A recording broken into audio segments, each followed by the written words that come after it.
राहगीरों के बन रहे हैं वो भी, तो गरीब आदमी फिर भी उस सुविधा से वंचित है। बोल फ्री, बोलने की आजादी। हम बिजली का बिल 150 रुपये रोज देते हैं, 150 रुपये महीना। हमारी छापा लगता है हम पे 6300 का, 6500 का, 7000 का। घर में रोटी खाने को नहीं है तो हम 7000 का छापा कहाँ से भरेंगे। बोल फ्री, बोलने की आजादी। हमें आसियाना में बसाया है, जो का इतना तगड़ा बोझ हमारे ऊपर रख दिया कि हम उसको दे नहीं पाते, और वो ना कोई सुविधा है। और उन मकानों में आज भी सीलन अभी से आ रही है। अभी तो हमको बसे हुए 2 साल हुए हैं, और इन झुग्गी जो बाकी रह गई हैं इनमें रात दिन अत्याचार होते हैं। प्रशासन के पास जाते हैं, हमारी कोई सुनाई नहीं है, समझे जी। और ना हमारे यहाँ कोई सुविधा है बिजली का। हम मीटर लगवाने आते हैं, इस सरकार में हमारी कोई सुनाई नहीं है। और यहाँ से मंथली वगैरह जो हमारी जाती है बिजली में, उसके बावजूद भी हम पे छापे पड़ते हैं। बोल फ्री, बोलने की आजादी। मेरा नाम अब्दुल अजीज है। यहाँ राशन कार्ड बना दिए हैं, डिपो पर अनाज देते हैं हर महीने, मगर महीने में 6-6 महीने अनाज नहीं मिलता है। ये किसी की समस्या, अनाज आता भी है, सड़ा आता है, गला आता है, उसको लेना लो, नहीं तो आप बच जाइए, उसको छोड़ दो। बोल फ्री, बोलने की आजादी। हम ये चाह रहे हैं कि हमारी झुग्गी झोपड़ियों की जो सुनाई करेगा हम आके साथ रहेंगे। कोई भी झुग्गी झोपड़ियों की हमारी सुनाई ना हो रही, कहीं नल लग रहे, कहीं कुछ लग रहे। हमारे पास पानी की भी समस्या नहीं है, चीनी महंगी, दाल महंगी, हर एक चीज महंगी है। जब वोट पड़ती क्या, जब तक कहती है कि हम ये आटा मंदा करेंगे, ये चीज मंदी करेंगे, हम ये चीज मंदी करेंगे, और जब वोट खत्म हो जाए फिर हमारी कोई पूछ गरीब आदमियों के है नहीं। बोल फ्री, बोलने की आजादी। मेरा नाम कल्याण सिंह है। ये समस्या है कि यहाँ पर कोई सुविधा नहीं है, नहीं पानी की, न लाइट की, और न किसी बात की। मेन रोड पे खड़े हैं, इधर मौत है और हमारे पीछे भी मौत है। दूसरी बात कि जितने भी बुजुर्ग लोग हैं, विधवा भी हैं, उनकी कोई पेंशन की सुनवाई नहीं है। बोल फ्री, बोलने की आजादी। मेरा नाम शमशाद है। हम पानी से, बत्ती से, सब चीज़ से बहुत परेशान हैं। 200 रुपये महीना पानी के देते हैं, बत्ती के भी देते हैं, फिर भी हम पे छापे लगते हैं।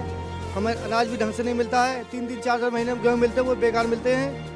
और हमारी पानी की और बत्ती की तो बहुत ज़्यादा समस्या है, तो इसी चीज़ के लग जाते हैं हम, हमारा कोई काम नहीं हो पाता है। झुग्गी झोंपड़ी के नाम से ये कह देते हैं तुम्हारा तो नाम राशन कार्ड महीने लिस्ट में खत्म होगा। गैस का सिलेंडर लेने जाते हैं, वहाँ भी मना कर देते हैं कि तुम्हारा कॉलोनी खत्म हो चुकी, तुम्हारा नाम ही नहीं है। हर चीज़ से परेशान है हम। बोल फ्री, बोलने की आजादी। ये झुग्गी पक्की यही होना चाहिए, कोई टूटी फूटी नहीं होना चाहिए। ना कोई लाइट काटे, ना कोई पानी काटे, ना कोई बिजली काटे। हम लोग परेशान हो जाते हैं पानी के बगैर। चलो लाइट का तो फिर भी चल जाएगा, पर पानी के बगैर बहुत पब्लिक परेशान हो जाती है।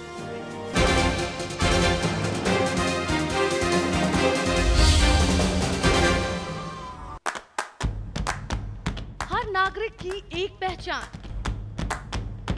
जन्म से लेकर मृत्यु तक, स्कूल से लेकर अस्पताल तक, सबका एक यूनिक नंबर। एक ही नंबर से हर जगह एंट्री, तो यूआईडी को बनाओ हथियार।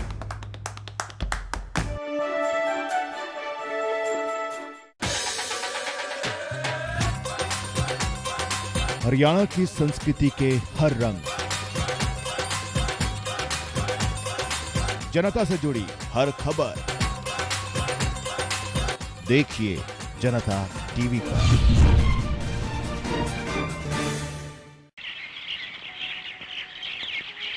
हरियाणा की माटी से जुड़ा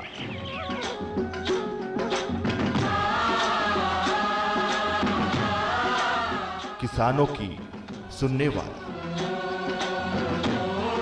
किसानों की बोलने वाला, किसानों की आवाज सरकार तक पहुंचाने वाला, किसानों के सुख दुख का साथी, जनता टीवी, आपकी ताकत। हाजिर हैं बोल जनता बोल के इस मंच पर एक नए और दमदार विषय के साथ। आप लोग क्या सोचते हैं, आप भी अपनी राय दीजिए। अगर आम जनता जागरूक हो जाती है तो यकीन मानिए काफी तस्वीर बदल जाएगी। तो बिल्कुल लगातार हमारा नंबर आपकी टीवी स्क्रीन पर भी फ्लैश हो रहा है। 0114321432 हमारा नंबर है। पर आपका फैसला बहुत महत्वपूर्ण है, बहुत मायने रखता है। बोल जनता बोल, सुबह 8:30 बजे दोपहर 2 बजे और शाम 6:30 बजे सिर्फ जनता टीवी पर। बनाइए अपनी सुबह को और बेहतर हमारे साथ। राजनीति, शिक्षा, खेल संस्कृति के साथ जानिए देश विदेश का पूरा हाल। गुड मॉर्निंग हरियाणा में सोमवार से शुक्रवार सुबह 7:30 बजे सिर्फ जनता टीवी पर। अब बिजली पानी ठप हो जाने से आम आदमी बेहद परेशान हो चुका है। सरकार व्यापार नहीं कर रही है, उसका काम जनता को सुविधाएं उपलब्ध करवाना है।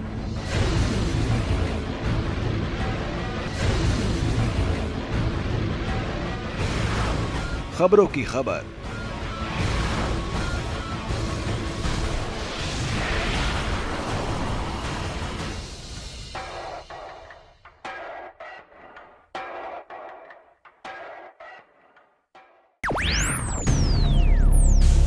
कोई ऐसे ही भरोसा नहीं करता। सालों की मेहनत लगती है, तजुर्बा लगता है। हम समझते हैं आपकी अहमियत।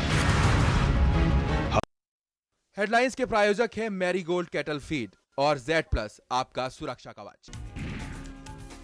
हरियाणा विधानसभा में बजट सत्र की शुरुआत। राज्यपाल के भाषण से शुरू हुई सत्र की शुरुआत।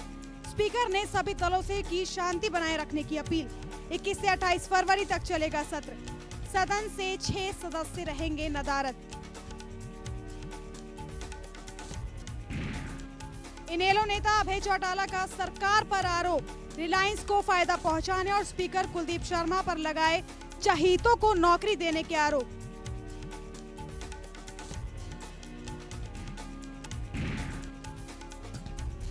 सांसद नवीन जिंदल का बयान। कहा राजनीति कुछ लोगों के लिए है पैसा कमाने का जरिया।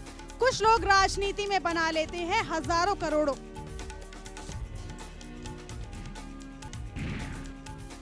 पलवल में लोकसभा सांसद अवतार सिंह भड़ाना ने दिया विवादित बयान। कहा 3 महीने में सराय ख्वाजा और पलवल से नहीं हटाया गया टोल तो उखाड़ फेंक देंगे।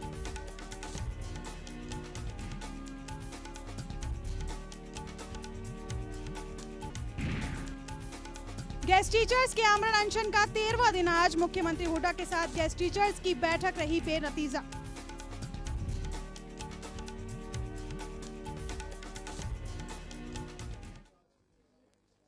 नमस्कार, स्वागत है आपका 4 की चौपाल में। आपके साथ मैं हूं अलका वर्मा।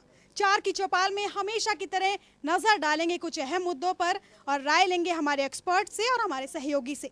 सबसे पहले बात करेंगे आम आदमी पार्टी की। जी हाँ, सुर्खियों में रहने वाली आम आदमी पार्टी ने दिल्ली के पूर्व मुख्यमंत्री अरविंद केजरीवाल ने गैस कीमतों के मुद्दे पर भाजपा के प्रधानमंत्री पद के उम्मीदवार नरेंद्र मोदी को चिट्ठी लिखकर उनसे अपना रुख जाहिर करने के लिए कहा है। जी हाँ, केजरीवाल ने प्रेस कॉन्फ्रेंस में मोदी को लिखी गई चिट्ठी के बारे में विस्तार से जानकारी दी है और कहा है कि बताए गैस कीमतों के मुद्दे पर उनकी क्या राय है। केजरीवाल ने मोदी से उनकी रैलियों पर हो रहे खर्चों के बारे में भी सवाल किया और कहा कि मोदी देश की जनता के सवालों के जवाब दे, क्योंकि ये वक्त है देश की जनता के सवालों का जवाब देने का। केजरीवाल ने कहा कि सरकार की गैस मूल्य नीति में खोट है। इसका मकसद मुकेश अंबानी को फायदा पहुंचाना है। गैस कीमतों में बढ़ोतरी से सभी जरूरी सामानों की कीमत बढ़ जाएगी। वहीं एंटी करप्शन ब्यूरो ने मुकेश अंबानी के खिलाफ FIR दर्ज कर रखी है। उन्होंने कहा है कि इस चिट्ठी की 10 करोड़ प्रतियां देश में जनता के बीच बांटी जाएंगी। केजरीवाल ने यह भी कहा कि ऐसी ही चिट्ठी कल राहुल गांधी को भी लिखेंगे और इस चिट्ठी की 10 करोड़ प्रतियां देश भर में लोगों के बीच बांटी जाएंगी। जी हाँ, केजरीवाल ने चिट्ठी लिख दी है अपनी प्रेस कॉन्फ्रेंस में। दरअसल उन्होंने कहा कि मोदी क्या सोचते हैं, क्योंकि 1 अप्रैल से देश भर में गैस के दाम बढ़ जाएंगे। शुरू से ही अरविंद केजरीवाल गैस के मुद्दे को लेकर, गैस के दामों को लेकर घेरते आए हैं रिलायंस कंपनी के मुकेश अंबानी को और भी कई बड़े नेताओं को, जिसके बाद मुकेश अंबानी पर FIR भी दर्ज की गई। अब सवाल ये है कि केजरीवाल ने जो चिट्ठी लिखी है उस पर नरेंद्र मोदी का रुख क्या रहता है।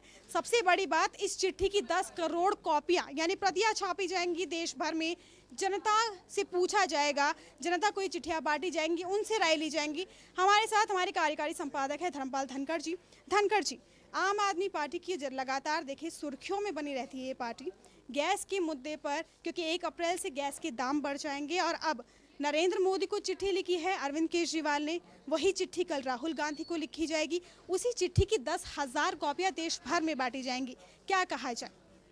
देखिए, जिस तरीके से केजरीवाल गैस के मुद्दे को उठा रहे हैं और जिसमें वो आरोप लगा रहे हैं कि दोनों पार्टियां कांग्रेस और भाजपा जो है वो रिलायंस को फ़ायदा पहुंचा रही हैं।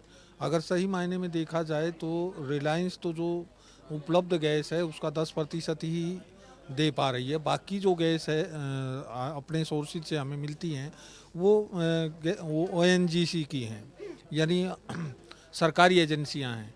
तो यहाँ जो फ़ायदा पहुँचाने वाली बात है, अरबों का फ़ायदा पहुँचाने वाली, वो सही तो है, लेकिन कितनी सही है अभी इस पर जांच होना ज़रूरी है। अरविंद केजरीवाल लगातार जो है इस मामले में जो है वो निशाना साध रहे हैं और दोनों पार्टियां मौन हैं। कोई भी उस पर जवाब देना नहीं चाहती है या ज़रूरी नहीं समझती हैं। दोनों पार्टियां इसको इग्नोर करने की कोशिश कर रही हैं। तो ये महत्वपूर्ण है कि दोनों पार्टियां आखिर मौन क्यों हैं अंबानी के सवाल पर।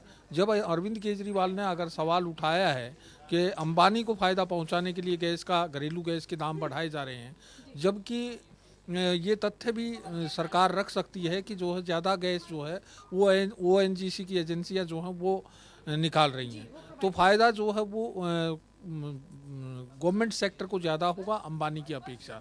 लेकिन यहाँ जो है इस तरह का कोई जवाब देने को ना तो कांग्रेस राजी है ना भाजपा राजी है। और जबकि अरविंद केजरीवाल लगातार इस बात को उछाल रहे हैं और इसको मुद्दा बना रहे हैं और इस मामले में जो है वो मुख्यमंत्री रहते हुए FIR भी दर्ज करवा चुके हैं और उसके बाद उस पर जांच भी होनी है। तो यहाँ जो है देखने वाली बात यही है कि अरविंद केजरीवाल अपने मुद्दे पर लगातार अड़े हुए हैं और देश की दोनों बड़ी पार्टियां, जो राष्ट्रीय पार्टियां हैं, वो इस मामले पर चुप्पी साधे हुए हैं लगातार। जी बिल्कुल, सवाल यही है कि देश की 2 बड़ी पार्टियां, चाहे वो कांग्रेस हो, सत्तासीन है, भाजपा है, दोनों मौन है। KG बेसिन का मसला हो या देश में 1 अप्रैल से गैस की बढ़ी दरें, केजरीवाल कहीं ना कहीं कोशिश कर रहे हैं कि आखिर चुनावों से पहले आम जनता के लिए जो गैस की कीमतें बढ़ने जा रही है, जो बोझ पड़ेगा, उसका हकीकत सामने ला सके। दरअसल सवाल ये भी उठता है कि जब केजरीवाल इस तरीके के लगातार आरोप लगाते हैं, अंबानी समेत कोयला मंत्री, पूर्व कोयला मंत्री पर भी FIR दर्ज की, लेकिन पार्टियां मौन है। जिस तरीके से हमारे संपादक ने बताया कि तथ्य पेश कर नहीं, पीछे क्यों हट रही है सरकार, ये भी एक बड़ा मुद्दा है। हमारे सहयोगी से और भी चर्चा करेंगे इस पूरे मामले में। हमारे साथ सहयोगी है गौरव। जानना चाहेंगे गौरव, जिस तरीके से KG बेसिन का मुद्दा उठा, 1 अप्रैल से देश में गैस की कीमतें बढ़ जाएंगी, अब अरविंद केजरीवाल ने नरेंद्र मोदी को चिट्ठी लिखी है। नरेंद्र मोदी की बात करें, लगातार वो कह रहे हैं कि देश से भ्रष्टाचार को हटाना है, एक स्वच्छ भारत का निर्माण करना है। क्या लगता है इस मुद्दे पर क्या रह सकता है भाजपा का रुख, क्योंकि लगातार भाजपा भी इस मुद्दे पर मौन है? जी अलका, अब आए दिन आप देखते हैं कि नरेंद्र मोदी भ्रष्टाचार, किसी भी मंच पर हो, किसी भी राजनीतिक मंच पर हो, यही बात निकलेगी उसके मुंह से, भ्रष्टाचारी कांग्रेस है, भ्रष्टाचारी BJP नहीं है, भ्रष्टाचार मिटाना है, भ्रष्टाचार वो करना है। जब दिल्ली में, इसी केस में अगर दिल्ली में बात देखी जाए, कांग्रेस ने केजरीवाल को समर्थन दिया, आम आदमी पार्टी ने सरकार बनाई, वो भी भ्रष्टाचार मिटाने में लगी, फेल हो गई, केजरीवाल इस्तीफा देके निकल लिया। अगर भ्रष्टाचार ही मिटाना सबका मुद्दा है तो एक साथ क्यों नहीं मिटाते हैं सारे मिलकर? एक बोलता है ये भ्रष्टाचारी है, दूसरा बोलता है ये भ्रष्टाचारी है। मोदी खुद को कभी भ्रष्टाचारी नहीं बताएंगे, दूसरी पार्टी को भ्रष्टाचारी बताएंगे। कांग्रेस पर अगर राहुल की बात करें, राहुल BJP को भ्रष्टाचार बताते हैं। राहुल आए दिन बात करते हैं कि कर्नाटक में भ्रष्टाचार है, वहाँ BJP की सरकार है, तो वो कौन सा वो छोड़ते हैं? और आपने देखा होगा मोदी अपने स्पीचेस में हमेशा एक चीज़ लेके जाते हैं, जिस वो एरिया में जाते हैं उस बारे में रिसर्च पूरी करके चलते हैं। आए दिन उसके बारे में पूरी रिसर्च होती है, उनके बारे में, वहाँ की भ्रष्टाचार का मुद्दा। और जहाँ भी जिस भी मंच पे आप उन्हें देखोगे, कांग्रेस की भ्रष्टाचार की बात जरूर उठाएंगे वो आए दिन। अगर ऐसी बातें हैं, अगर वो केजरीवाल के साथ देना ही चाहते हैं, अगर भ्रष्टाचार के मुद्दे पर केजरीवाल भी लड़ रहे हैं और मोदी भी लड़ रहे हैं, तो क्यों ना एकजुट होकर लड़े। मैं तो यही मानता हूँ। आगे देखिए। बिल्कुल, सवाल यही है कि जब भ्रष्टाचार मिटाने की बात आती है तो सब सहयोगी दल या सब दल एक साथ इकट्ठे होकर देश को भ्रष्टाचार मुक्त बनाने की बात क्यों नहीं करते? क्यों भ्रष्टाचार के मुद्दे पर राजनीति होती है, राजनीतिक रोटियां सेकी जाती हैं, और जब कोई कदम उड़ाता है, कोई जब इनिशिएटिव लेने की कोशिश करता है तो उसे चारों तरफ से घेरा जाता है। चलिए आगे बढ़ेंगे। सांसद नवीन जिंदल की बात करेंगे। सांसद नवीन जिंदल का कहना है कि जी हाँ, ये हकीकत है कि राजनीति में कुछ लोग जो हैं हजारों करोड़ों रुपए बना लेते हैं। याद होगा आपसे, इससे पहले कुछ दिनों पहले कांग्रेस सांसद वीरेंद्र सिंह ने भी कुछ ऐसा ही बयान दिया था। उन्होंने भी ये कहा था कि 100 करोड़ में राज्यसभा की सीट ली जा सकती है। फिर उन्होंने कहा कि राजनीति धंधा बन गई है। वही बात करें जन स्वास्थ्य मंत्री किरण चौधरी की, तो उनका बयान भी आया कि राजनीति में कोई कहीं मलाई चाटता है तो कोई कहीं मलाई चाटता है। यानी कि ये कहा जा सकता है कि भ्रष्टाचार जो राजनीति में लिप्त है, कहीं ना कहीं जो राजनीति में फंसा हुआ है, उसे राजनेता गाहे बगाहे बोल ही देते हैं।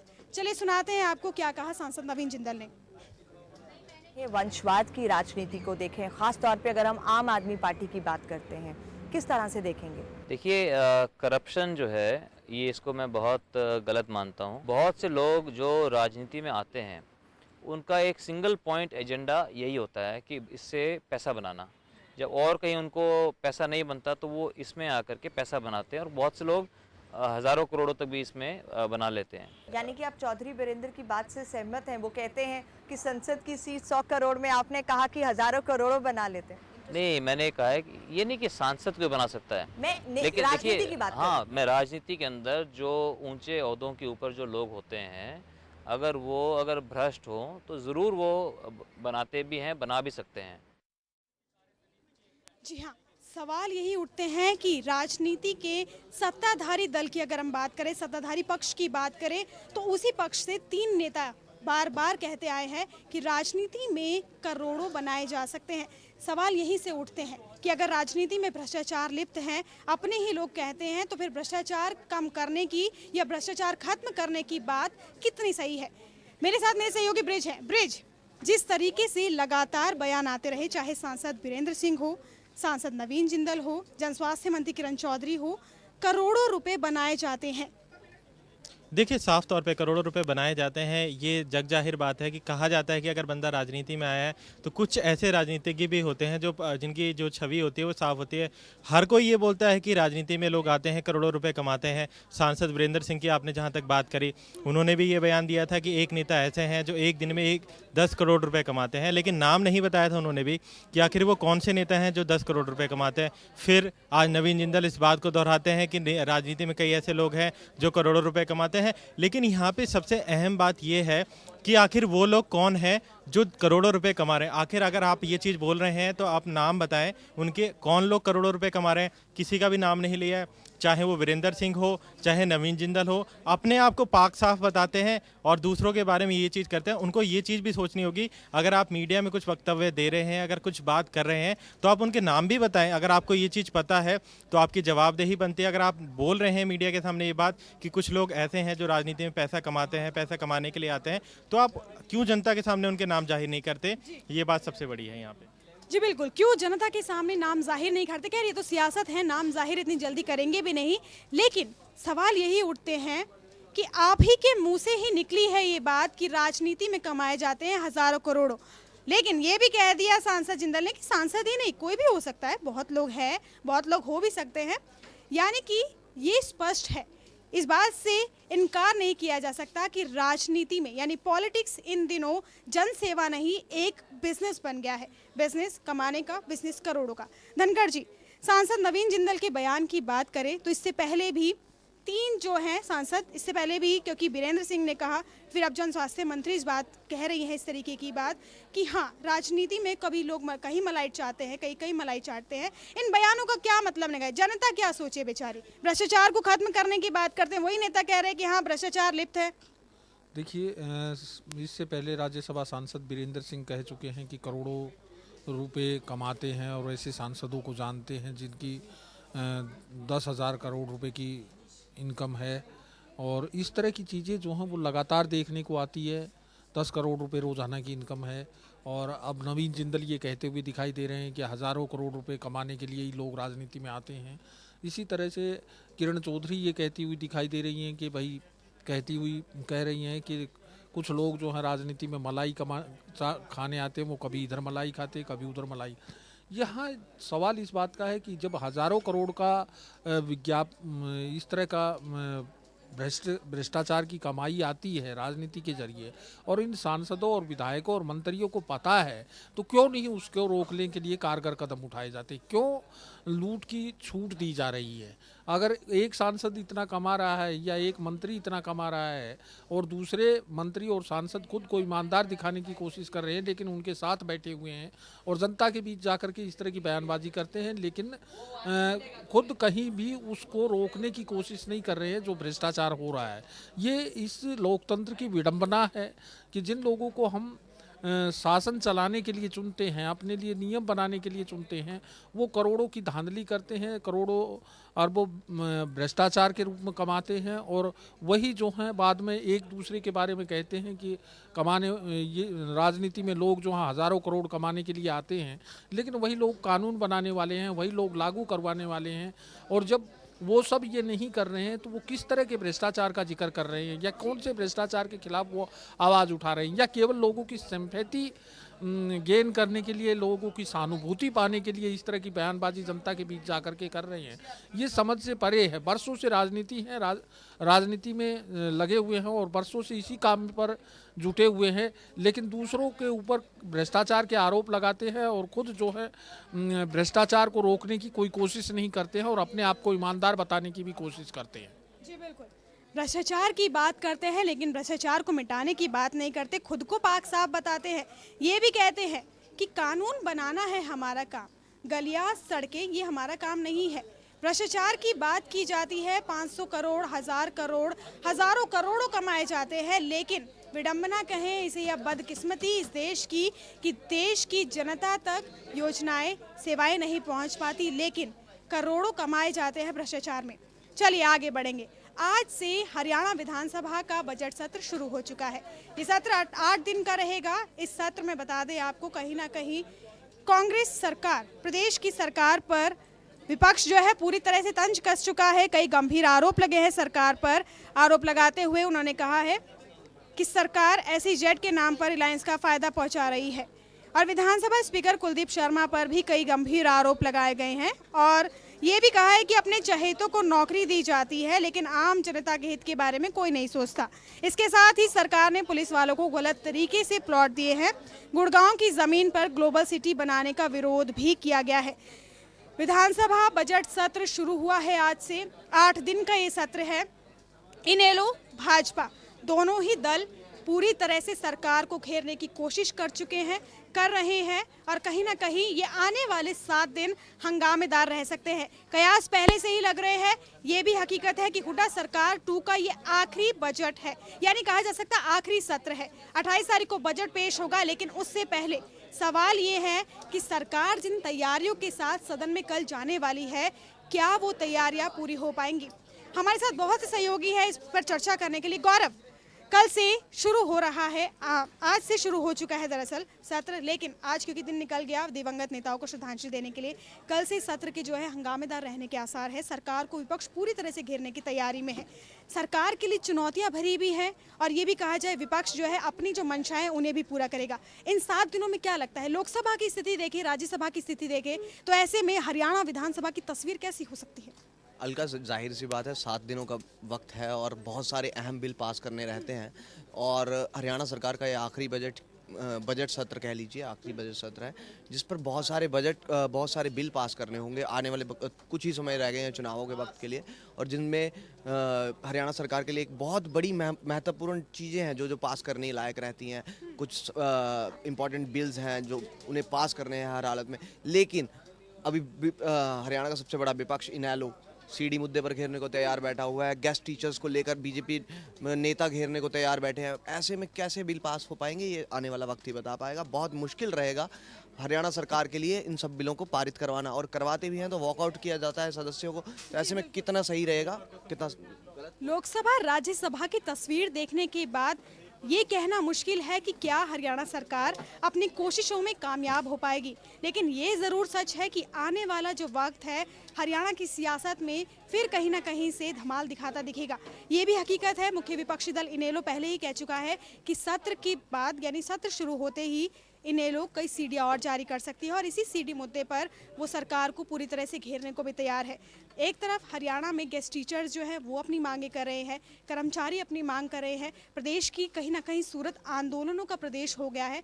ऐसे में सरकार जो है चौतरफा घिरी हुई है और विपक्ष जो है खुद को काफ़ी मजबूत स्थिति में महसूस कर रहा है। कुसुम, क्या लगता है, चौतरफा घिरी हुई है सरकार, चुनावी माहौल है, चुनावी मौसम है, बजट भी पेश करना है, जनता को राहत भी देनी है, लुभाना भी है, इतनी सारी परेशानियों में, इतनी सारी दुविधाओं में विपक्ष को जो सवाल है उनका जवाब देने में कितना सक्षम समझती है आप हरियाणा सरकार? देखिए, हरियाणा सरकार की अगर अभी बात की जाए, कांग्रेस सरकार, कांग्रेस है वहाँ पे मेन तौर पर, और कांग्रेस जो इस वक्त जो मौजूदा स्थिति है, कांग्रेस की जो अंदरूनी हालत है वो आप भी जानती है, खेमेबाजी, गुटबाजी, आए दिन अपने ही नेताओं का विकास को लेकर आवाज़ को बुलंद करना, उस तरीके से अपने ही नेताओं में घिरी कांग्रेस के लिए विपक्ष भी एक चुनौती बन गया है। अब इस चुनौती को जो हम साफ तौर पर देख रहे हैं कि सरकार जो है विधानसभा के अंदर शायद इस चुनौती को सामने ला सके, जिस तरीके से बहुत दर्जन भर से भी ज़्यादा बिलों की बात सामने आई कि पेश किए जाएंगे। ऐसे में सरकार इन बिलों के जरिए शायद विपक्ष को बात का जवाब दे सके। जी बिल्कुल, कहा जा सकता है कि मुश्किलें बहुत हैं, लेकिन सरकार की तैयारियां भी पूरी है। नौकरियों का मुद्दा जो है प्रदेश की सियासत में बहुत बार गरमाया है, इस बार भी मुद्दा जो है पूरी तरह से गरमा रहा है। और अगर बात करें हरियाणा की गेस्ट टीचर्स की, तो वो मुद्दा भी कहीं ना कहीं हरियाणा विधानसभा में गरमाता नजर आएगा। भरत, नौकरियों की बात करें, प्रदेश सरकार नौकरियों को लेकर घिरती रही है, धांधली के आरोप लगते रहे, HCS भर्ती की बात करें तो आरोप लगते रहे हैं।